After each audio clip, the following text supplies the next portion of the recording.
We're in the Bronx in New York. New York has a very high abortion rate.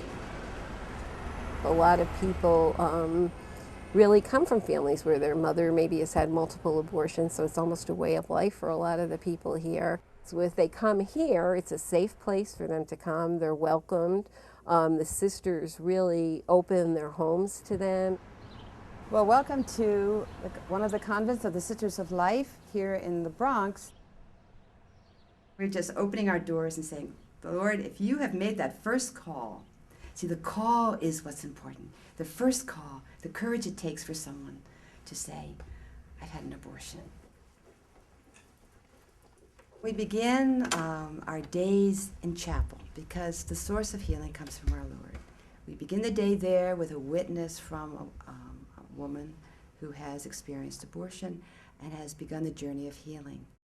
We cater to the people within this area, all different people, all different religions. We've had Muslims come through the program, Jewish people, Christian people, every single denomination. There's this one girl that came a couple of years ago. She called and she came, and when she got here, she said that she was terrified to come, but she was so desperate she came, and because of all that she had heard all the time about the Catholic Church, and she thought it was a trick, and when she got here we were going to yell at her. I mean, that's really sad. When we wait outside for them to come, their faces, some are crying, they're just in various stages of what's going to happen to me now. And when they leave, there's a joy there. That there is that. I don't think anyone's ever left where there hasn't been a smile, some joy, because our whole prayer for them is for hope.